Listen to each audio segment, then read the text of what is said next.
Hello, my soul-seeking friends. It's Shanna. Thank you so much for listening to Sense of Soul podcast. Enlightening conversations with like-minded souls from around the world, sharing their journey of finding their light within, turning pain into purpose, and awakening to their true sense of soul.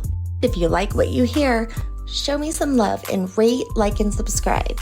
And consider becoming a Sense of Soul Patreon member, where you will get ad-free episodes, monthly circles, and much more. Now go grab your coffee, open your mind, heart, and soul. It's time to awaken. Today on Sense of Soul, I have Lauren Leduc. Lauren is a dedicated yoga teacher, spiritual life coach, entrepreneur, and she's also the podcast host of Your Spiritual Besties podcast, along with her best friend. Lauren's also an author and joining us today to tell us about her book, Embody Your Inner Goddess, A Guided Journey to Radical Wholeness. This book is a spiritual self-help book and feminist manifesto designed to activate you to shed your conditioning, embrace your inner divinity, and show up vulnerably and unapologetically in the world. So please welcome Lauren. Hi, Shanna. How are you? Good. How you doing? Doing well. Nice to meet you. Nice to meet you too. So where are you joining me from? I live in Kansas City, Missouri. What about Okay. you? I am in Aurora, Colorado. So not too Okay. far from you. No, Yeah. quick flight. Yep. Yeah. At least to Denver. Yeah. Oh, look, you have a little girl right there. I know you're a mama. In fact, I am too. So I'm super excited to hear your story. Oh, good. Yeah, this is Gemma. She is with me this morning. She's very used to Hi. me doing these kinds of calls, but just FYI, I might have to pause for a moment every once Okay. in a Yeah, no while. problem. Hi, Thank you. Is it Gemma? Gemma, yeah. Hi. Gemma, you want to wave hi?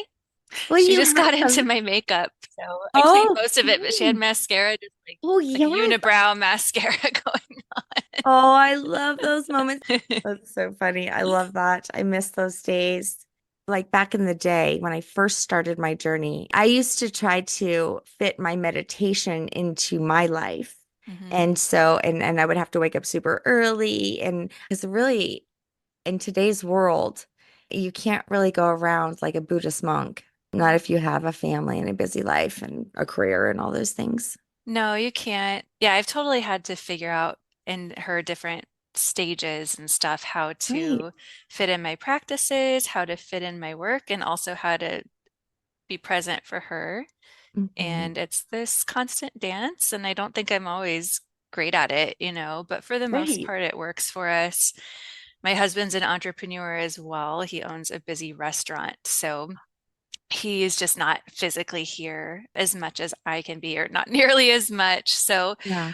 while like he's home on Sundays, I'll go to my yoga studio that I own and teach and all of that. But other than that, like if I have to run there in the middle of the week, she's coming with me and dealing with the Yeah. plumber or whatever it might be.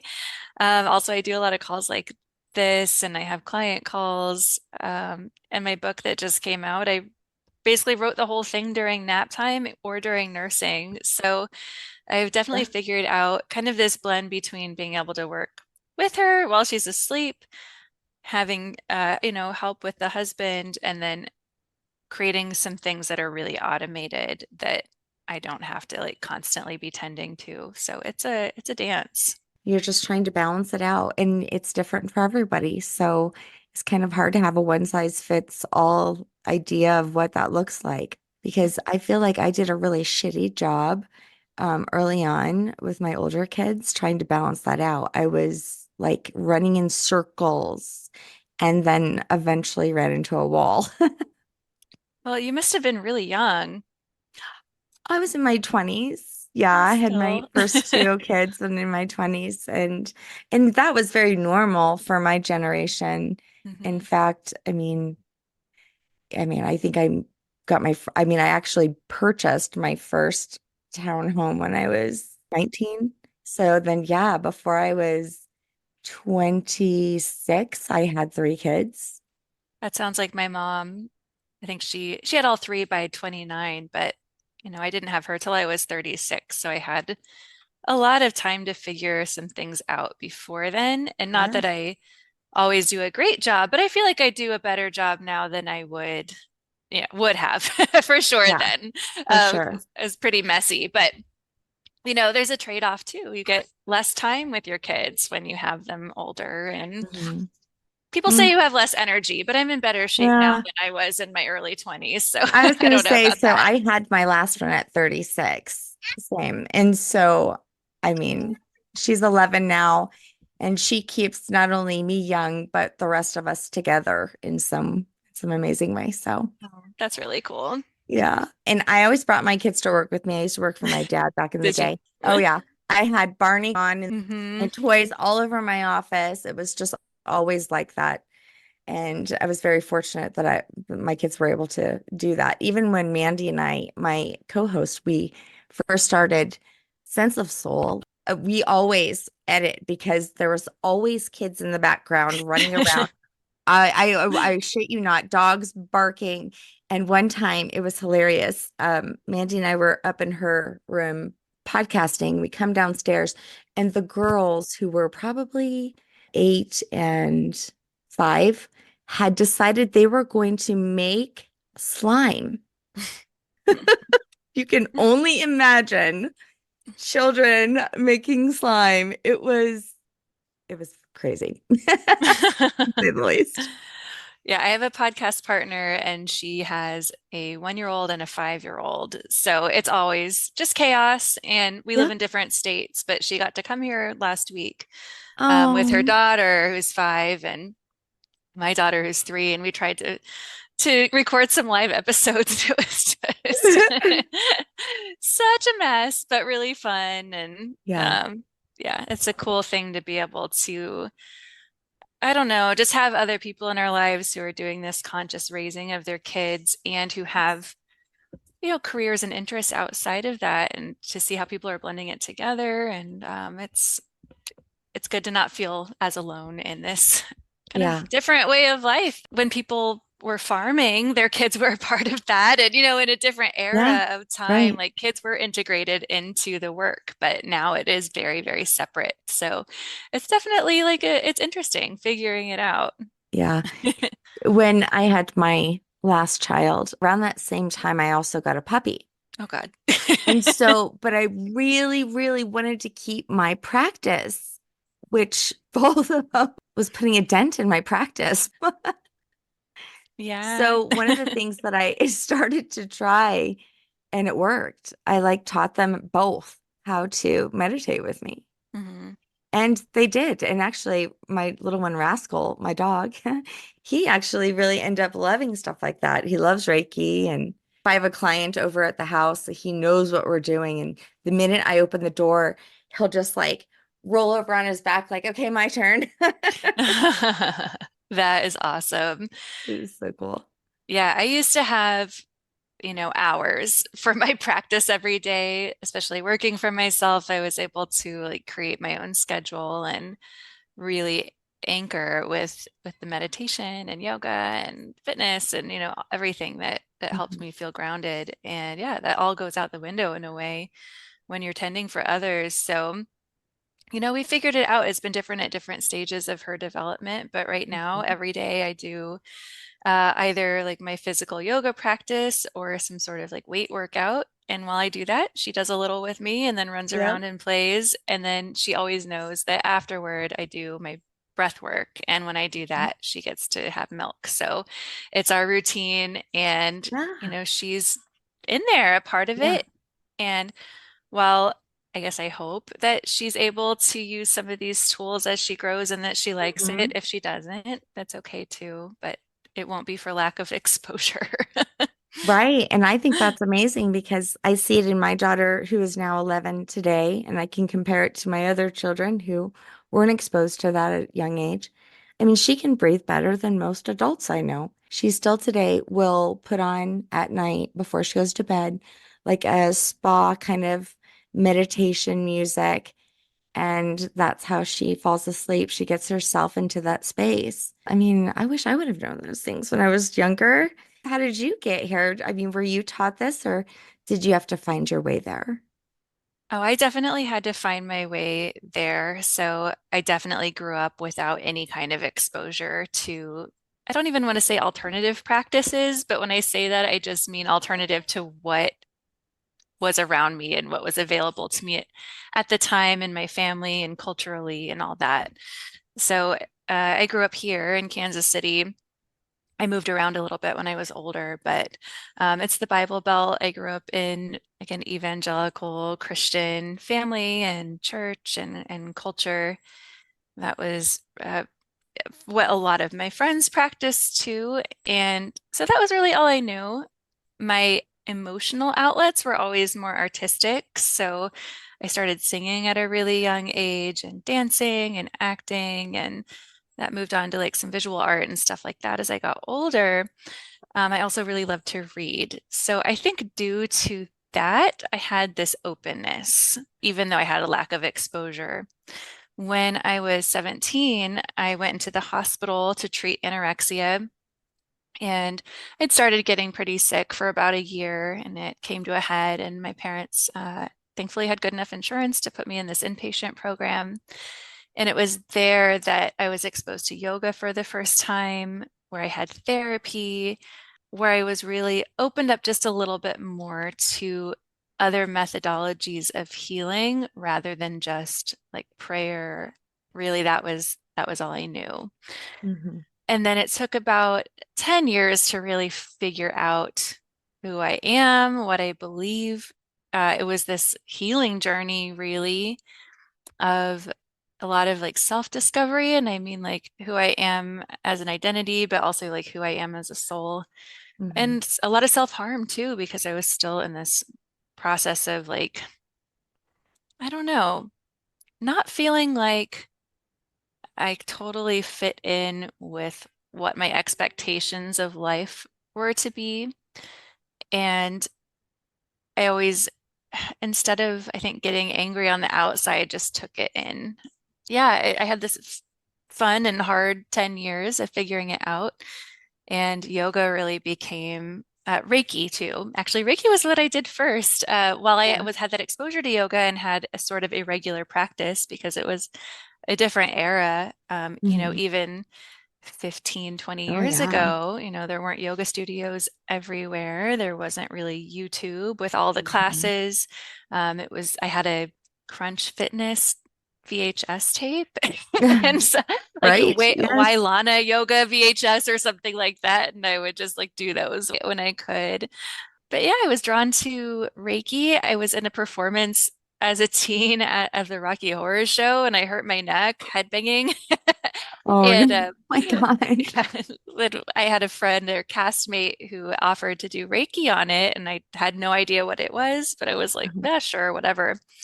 And it helped a lot. And I was Yeah. like, what is this? And he was like getting intuitions about me, and it was just, very different Right. than what I had been around or exposed to. So several years later, probably 5 years later, I saw an ad for a Reiki training near me. I was living in Tampa at the time, and just part of me was like, just do it. Just do it. Like, you're not figuring out how to heal. You know, you need to Right. heal on this like soul level. It's not something like medicine can fix, and it's not something you can intellectualize your way out of. So I did this Reiki training and it was amazing. And it was my first understanding of like the chakra system, which I use so much now, and of energy. And then, kind of at the end of this healing journey, when I really was feeling stuck and needed help, I moved back home to KC and my parents helped me do some therapies, but I also was in the position to start going to yoga classes regularly. And for me, like, yeah, the energy and the yoga have just been integral, not only to my own healing, but they've become like my purpose and my way of Yeah. service for the world. So it definitely was not something I would like Gemma. This is her life. She like pulls out oracle cards out of my little Right? stash and plays with Yeah. them. It's just totally different than No, I'm not. No, you're not. It was totally different than what I was exposed to. But the journey in itself of discovering all of this was healing in its own way, and it's become the fertile soil for my teachings and to be able to serve others and maybe help them avoid, having to take a whole decade to figure some of these things out. Yeah, same. And then you, in that teacher role, you learn so much more too. You definitely do. And part of the reason I did like the yoga teacher training Hmm. for yoga in the first place was really to hold myself accountable because it had helped me so much. And I wanted to make sure that I was still practicing. And my thought is if you're going to Yes. teach it, you Yes. better be also walking the walk. I Uh, think that's the most fortunate thing, isn't it? Because you're like, mhm. it's probably one of the reasons why I've kept meditation in this practice. Absolutely. How I am. Um, Absolutely. And when you go like for yoga teacher training, for instance, you just learn about the philosophy and you get a lot deeper into why the practice works and how it works. Yeah, And that also has been such a through line for me is having this ethical and philosophical system to lean on that isn't organized religion. It's a individualized spiritual path. it is truly where in Christianity, a lot of that seeking is outside of you. Like you're seeking forgiveness outside of you. You're seeking healing, asking for others to heal. All of these things are taught outside. And this journey is really, really from the inside out. It absolutely is. And that's been really one of the most healing things for me. So, a lot of the work I do besides yoga, or I'd say with yoga as well, is Mhm. with this concept of the sacred feminine. Hey, listeners, so sorry for the interruption, but I wanted to tell you about my newest affiliate in the network of lightworkers, Janine Lowe. She is one of UK's top Chinese astrologists. If you want to know what's in store for 2024, then you can schedule a session with Janine. Go to the network of lightworkers on www.senseofsoulpodcast.com and click on Janine and schedule your Chinese astrology reading today. It's the year of the dragon, so lots of luck and opportunities are coming your way. So go check it out. Now back to our amazing guest. In Christianity, all of the sacred feminine has been suppressed systematically over time. So, in discovering goddesses in other cultures, other traditions, and working with those, embodying them, I also started to learn about, the sacred feminine within Christianity and found a lot of healing in that Okay. way and just a different understanding of what it could be. And ultimately, what I've really landed on with the sacred feminine is just working with my own inner goddess. And this is what my book is about, Mm-hmm. is this connection to the divine inside of us. It's not separate from us. It's our soul, right? And for me, I love especially working with this feminine aspect of the soul because in my own story, it's been so uneven. I was only introduced to the masculine, but the feminine has been what's really healed me. So while I appreciate both the masculine and feminine within me, I just love connecting with this inner goddess. It Yeah. feels so soothing and healing for me. And I love connecting other people with theirs as well because it's all internal. We have this direct through line to the divine at any time that we need it, and we don't have to look outside of ourselves. And it's extremely empowering. That's much of my journey as well. And it is truly through Goddess Sophia that led me to where I am. So, how did you land into discovering the goddesses? Yeah, it was kind of in a funny way. I would say not a selfish way, but in a way, yes. So in my 20s, I was moving around and just having a hard time. I had started school and dropped out like 3 times and accumulated all this student debt and was working low-paying jobs and spending the money I did have on weed. And I just couldn't heal my money wounds. I couldn't tap Mm. into abundance. I didn't know what that felt like in my body. And deep down, I knew a lot of my healing needed to be on a soul level. I could look at a spreadsheet and try to fix my finances that way. And I'll be honest, doing that now is a lot easier because I've done the inner soul work and like the inner child work and figuring out like what my money story is and all of that. Mhm. But in this time, I was just willing to like try anything to heal and feeling so much lack. And I found a chant to Lakshmi. I hadn't even heard of Lakshmi before, but she's the goddess of abundance. And I started doing this chant to her every single day. And it's not as though my money wounds healed overnight, Mhm. but I was able to start embodying this feeling of abundance and gratitude. So that was really Mhm. my first avenue into the goddesses. Like, of course, I'd heard of like the Greek gods and goddesses and stuff like that growing up Mhm. as mythology, but Lakshmi was my intro. And then through my yogic studies, I got to learn about all the other major goddesses Mhm. of yoga or of Hinduism and work with like tapping into their energy and embodying their energy and also seeing this like vast array of who they are, what energies they hold, and to know that Shakti isn't this one, I don't know, one personality type or one Right? emotion You're or so one right. frequency. Different archetypes. Lots of Absolutely. different skills and Yeah, with the Christianity, it's funny. I learned about Gnosticism when I was maybe 17, 18, and I got really excited because it made more sense to me than the mm, Christianity I grew up with, which I had totally absolutely. bought into as a kid. But when things started feeling like they weren't lining up to me as an adult or Yeah. as a teenager, that's when the illusion really dropped for me. But this Wow. idea of Gnosticism was really exciting. A woman. Yeah, it was. And I tried to tell my parents about it. Like, have you Right. heard about this? Like, Been have you there. heard, have you heard about early Christianity and what happened with Constantine in the church and, all of these things. And, Yeah. it wasn't taken with open arms. I'll just put Right. it that way. But yeah, I felt a lot of anger around the religion Mm-hmm. long time. And just a few years ago, I went to the Shivananda ashram in the Bahamas. I needed a week to I'd been running my own retreats and running my business. I needed a week to just focus on myself. Good. And yeah, it was really beautiful. There's a lot of chanting. You get up really early in the morning and chant. And if you don't, you're laying in bed hearing it. And there was a famous kirtan artist there too.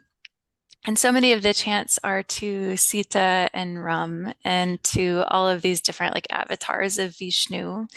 Mm-hmm. And yeah, it's all Sitaram, Sitaram, which is the feminine and the masculine. And I love Uh-huh. chanting, I love singing, and I would feel moved by it. But I always felt like there was a little something missing.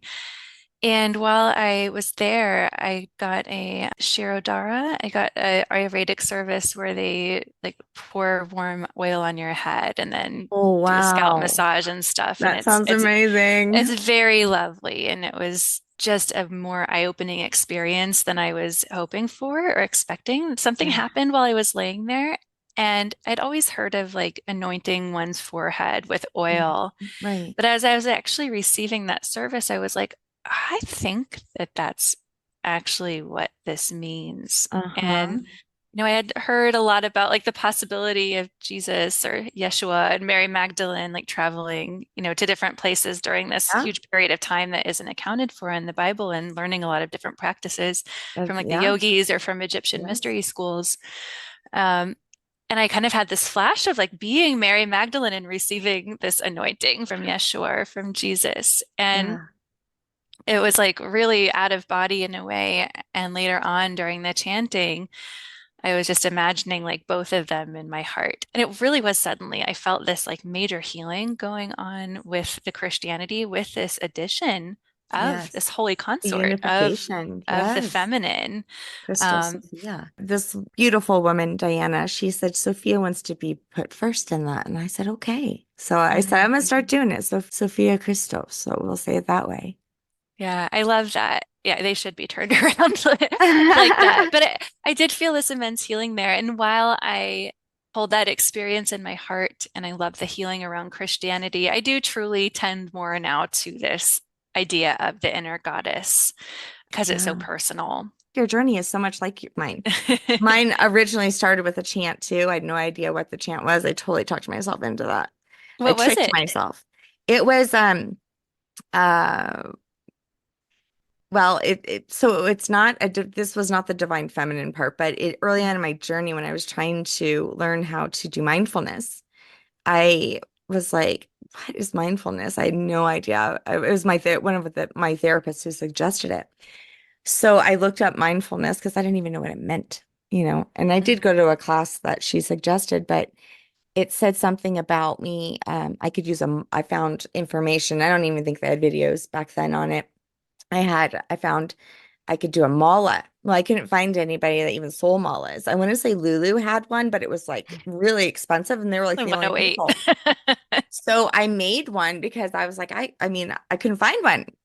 And so, and then I was like, well, what do I do with this? So I look up, what do you do with this? And it said, oh, you could do a mantra. And I'm like, I don't even know what that is. So I look up what's a mantra. And of course, I still very, very connected to my Christian beliefs at the time too. So I find this YouTube, and this is back when there was definitely not that many YouTubes, kind of probably around the same time, still had the VHS for sure. And it was a chant and it was a Hindu chant. And the reason why I chose it is because it said, love is God, God is love. It said this in Sanskrit, not in English. I don't even know how you actually say it. My entire house knew this chant because I would sit there and play it as I would crochet these rugs. And they were like rag rugs, and you start in the middle, and right, and you kind of like spiral out, and I would just get lost. I mean, I can't even tell you. I felt like I was like in the eye of a hurricane or something. Like everything around me was gone. And that was like very early on, even before I had even known what Reiki was. And I was talking, I don't know if have you ever heard of Sean Johnson and the Wild Lotus Band? Yes. Yeah. So Sean and I've had him on. He released his last album on my podcast, and he's one of my favorite people. But I was talking to him about it, and he said, it's so much more powerful to chant outside of your native tongue because then you're not rejecting anything in your mind. Your brain is just so programmed that if I sat there and chanted, God is love, love is God, all kinds of stuff may have come up where I wouldn't have been able to receive it in the way that I did. Isn't that interesting? Yeah. I love that. And I think that speaks to just a very authentic spiritual practice as well, weaving the rug. That I came know. naturally to you, and you're able to get into a connected flow state through that. And Yeah. that's holy. That's holy and it's authentic and it's a really beautiful thing. And there's so much to be said about Sanskrit as well. All of the Mm. different syllables, the words, they hold not just meaning, but frequency that's hard. Like you can't really convey it with words.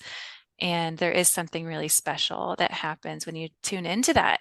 And nobody speaks Sanskrit anymore. They might understand it or translate it and whatnot, but it's quote unquote dead language, right? So Mm. it can be that for everyone, I think, that I'm just holding a frequency by making these sounds. Isn't that beautiful? I love that. Yeah, Another amazing modality, it's kind of like a evolved Reiki called Kali Ki Reiki. Have you heard of it? I have not. So the creator is Rajashri Ma. I'll have to connect you. She would be a really amazing guest because her journey is she received this divine feminine Reiki. Wow, that sounds beautiful. Yes, yes, it's amazing, truly. So I will definitely connect you. And she says, maybe this is already, but yet it just hasn't been revealed to us Mm, in this 3D world. yeah, I love that. I think about the feminine. People talk about the rise of the divine feminine, and I don't see Mm. it that way. I see it like she hasn't gone anywhere. She's all around us. It's like if we were radios, we'd be tuning our frequencies in such a way to be able to hear her, right? But she's there. It was such a foreign thing for me. And it actually started with Bridget, the goddess Bridget. And actually, Sean Johnson, one of his songs at the beginning, he chants in the Gaelic chant, Bridget over and over. At the time, I didn't know who the hell Bridget was. I mean, I guess maybe, I mean, I didn't know her deeply. And Mm. even then, my brain was just so conditioned, like Father, Son, Holy Ghost. Well, why would there be a Holy Ghost? Then common sense start to kick in, right? I think that's funny. What's interesting, I hadn't really, I don't know if I've thought about this too much before, but when I think about the Holy Ghost, as far as what I was exposed to growing up, like I Yeah, was in churches where people are speaking in tongues and that's right. dancing, and Mhm. they would call that being filled with the Holy The Holy Ghost. But Spirit. Yeah. yeah, but truly that's the That's so, feminine. yeah. Yes. Yes. It always was. I mean, what, sacred Mhm. family would not have a mother? Yes. I mean, we are creation. It's just amazing. Yeah, it's been very powerful. You had said that at the beginning. You mentioned that it is a power. It's a reclamation for me, anyways, something that I did not own in myself.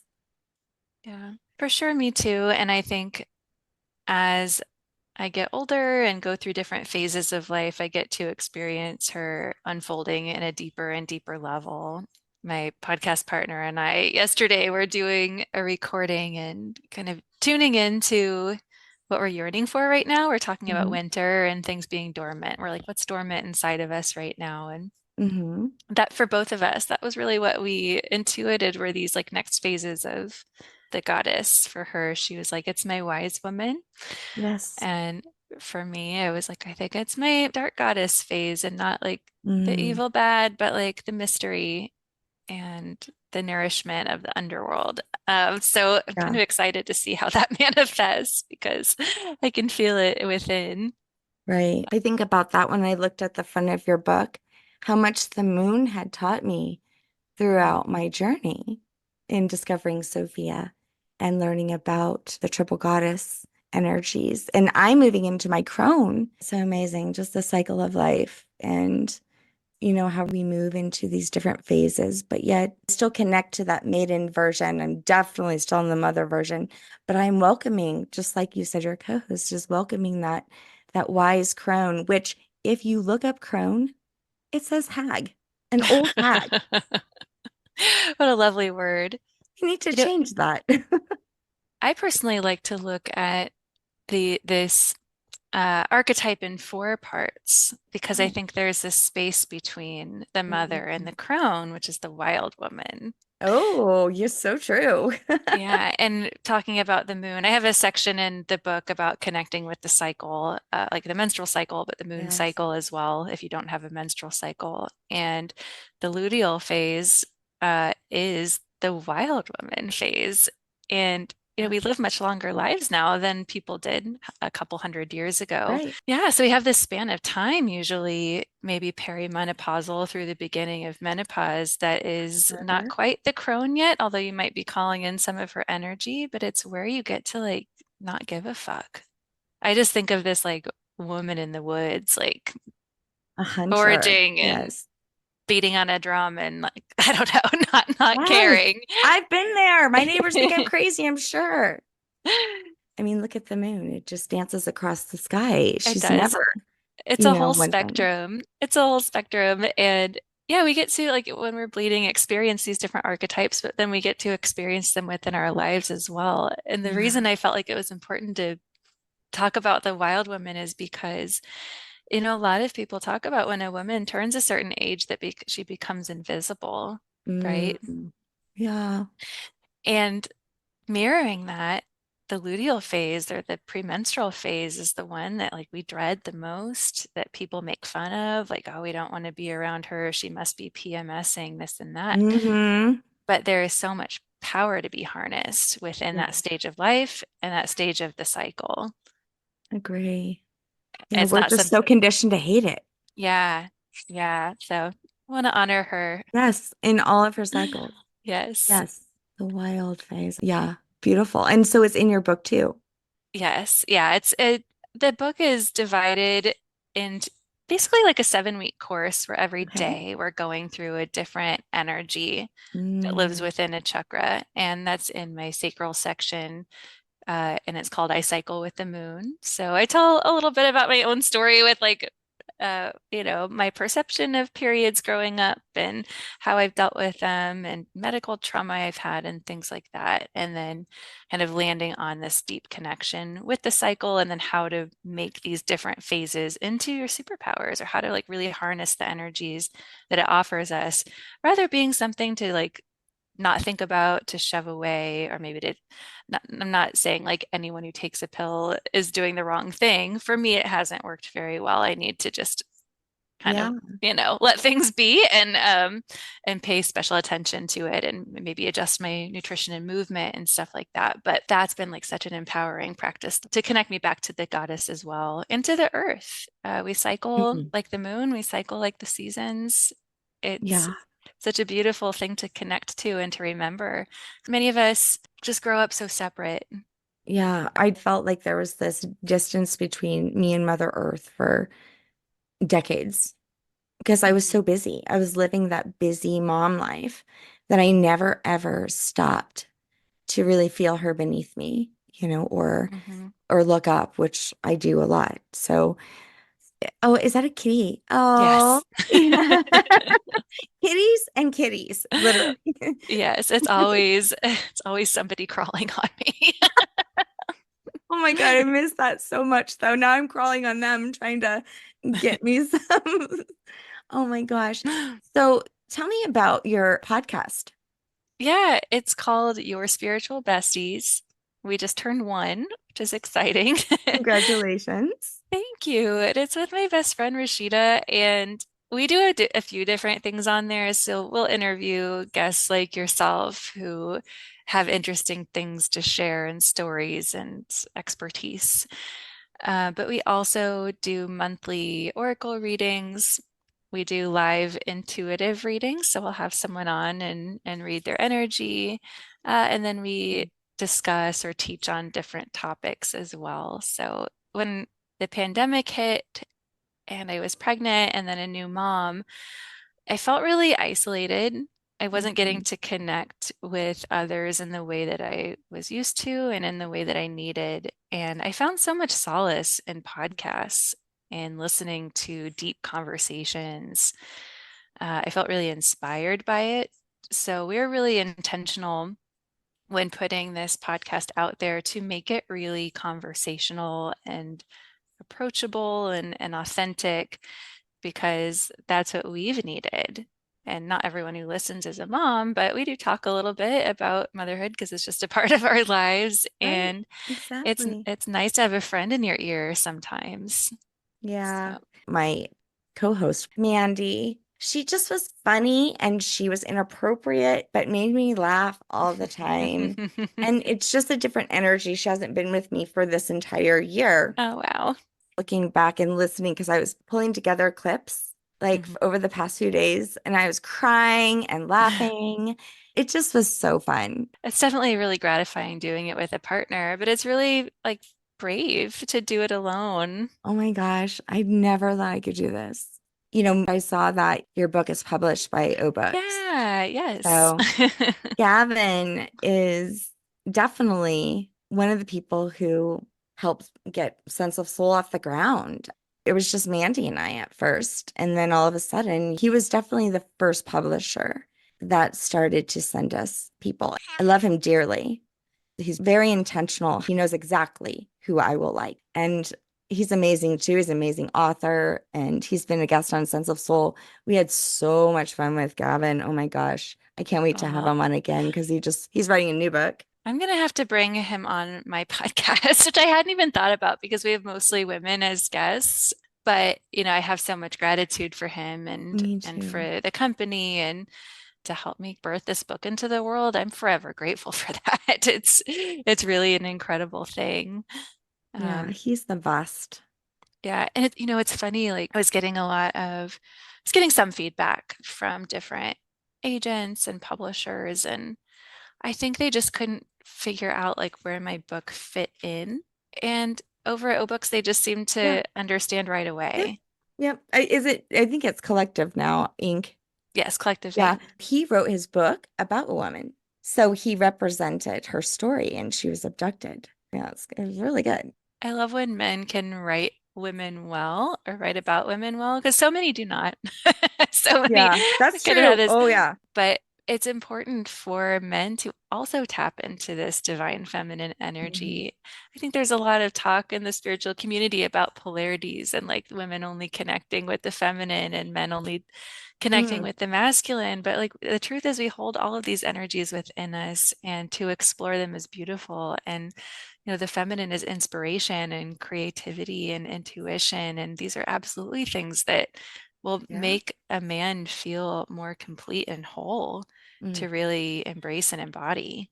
And that's why my focus right now in this book is on the feminine, because the masculine's important too, but we live in a patriarchy. We live in a whole world really Right. where the masculine energy has been so out of balance that it's become toxic. Right. And we need the feminine too, and to help heal the masculine. You know, the world is changing. We are evolving, and gone are the days of a lot of things that have held us back. Yeah. Yeah. Amen to that. Or you said a woman, A right? woman, yeah. A Yes. woman to that. It's really easy to look at the world and only see what's going wrong. It's understandable. There's a lot going wrong. There is a lot outside of our view that just feels so dark and it's out of our control. And yet we have some complicity in it, just, having the privilege of being Americans. And it's hard to like open your eyes and see all the good stuff too. So I think it's important to point out the ways in which we have also progressed because it's happening.